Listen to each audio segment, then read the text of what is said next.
ಗ್ರಾಮೀಣ ಪ್ರದೇಶದಲ್ಲಿ ವ್ಯವಸಾಯ ಮಾಡುವ ರೈತರ ಮಕ್ಕಳು ಹಾಗೂ ಕೂಲಿ ಕಾರ್ಮಿಕರಿಗೆ ಮದುವೆಯಾಗಲು ಹೆಣ್ಣು ಮಕ್ಕಳು ಸಿಗುತ್ತಿಲ್ಲ. ಈ ಬಗ್ಗೆ ಹಲವಾರು ಜಿಲ್ಲೆಗಳಲ್ಲಿ ಸಾವಿರಾರು ಯುವಕರು ವಿವಾಹವಾಗುವ ವಯಸ್ಸು ಮೀರುತ್ತಿದ್ದು ಮದುವೆಯಾಗುವುದಕ್ಕಾಗಿ ಬಹಳ ಕಷ್ಟಪಡುತ್ತಿದ್ದಾರೆ. ಈ ಬಗ್ಗೆ ಹೆಣ್ಣು ಸಿಗದ ವ್ಯವಸಾಯ ಮಾಡುವ ಗ್ರಾಮೀಣ ಪ್ರದೇಶದ ಗಂಡು ಮಕ್ಕಳು ನಮಗೆ ತಾಲೂಕಿಗೆ ಒಂದು ಮಠಗಳನ್ನು ಕಟ್ಟಿಕೊಡಿ ಎಂದು ಪತ್ರಿಕೆಗಳು ಸಾಮಾಜಿಕ ಜಾಲತಾಣದಲ್ಲಿ ಸರ್ಕಾರಕ್ಕೆ ಮನವಿ ಹಾಗೂ ಒತ್ತಾಯ ಮಾಡುತ್ತಿದ್ದಾರೆ. ಅಲ್ಲದೆ ಈ ಯುವಕರು ಮಲೆಮಹದೇಶ್ವರ ದೇವಸ್ಥಾನ, ಧರ್ಮಸ್ಥಳ ಹಾಗೂ ಇನ್ನಿತರ ಪವಿತ್ರ ದೇವಸ್ಥಾನಗಳಿಗೆ ಪಾದಯಾತ್ರೆ ಮುಖಾಂತರ ಹೋಗಿ ಹರಕೆ, ಪೂಜೆ, ಪುನಸ್ಕಾರ ಹಾಗೂ ತೀರ್ಥಯಾತ್ರೆಯನ್ನು ಕೈಗೊಳ್ಳುತ್ತಿದ್ದಾರೆ.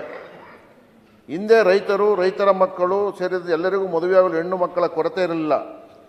ಹುಡುಗಿಯರು ಮದುವೆಯಾಗಲು ಗಂಡು ಮಕ್ಕಳು ಸಿಕ್ಕಿದರೆ ಸಾಕು ಎನ್ನುವ ಕಾಲ ಹೊಂದಿತ್ತು.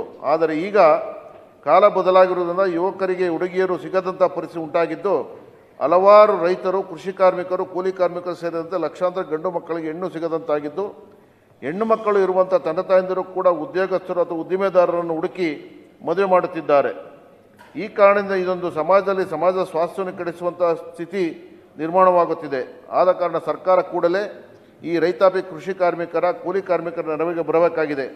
ಸರ್ಕಾರ ಮದುವೆ ಆಗದ ಗ್ರಾಮೀಣ ಭಾಗದ ಕೃಷಿ ಮಾಡುವಂಥ ಯುವಕರಿಗಾಗಿ ಒಂದು ಯೋಜನೆ ರೂಪಿಸಿ ಇವರನ್ನು ಮದುವೆಯಾಗುವ ಹೆಣ್ಣು ಮಕ್ಕಳಿಗೆ ಪ್ರೋತ್ಸಾಹ ದೃಷ್ಟಿಯಿಂದ ಕನಿಷ್ಠ 10 ಲಕ್ಷ ಹಣವನ್ನು ಆಕೆ ಹೆಸರಿಗೆ ಬ್ಯಾಂಕ್ನಲ್ಲಿ ಠೇವಣಿ ಇಡುವುದರ ಮುಖಾಂತರ ಗ್ರಾಮೀಣ ಪ್ರದೇಶದ ರೈತರು, ಕೃಷಿ ಹಾಗೂ ಕೂಲಿ ಕಾರ್ಮಿಕರ ನೆರವಿಗೆ ಬರಬೇಕೆಂದು ಸನ್ಮಾನ್ಯ ಮುಖ್ಯಮಂತ್ರಿಗಳಿಗೆ ಒತ್ತಾಯವನ್ನು ಮಾಡ್ತಾ ಇದ್ದೀನಿ.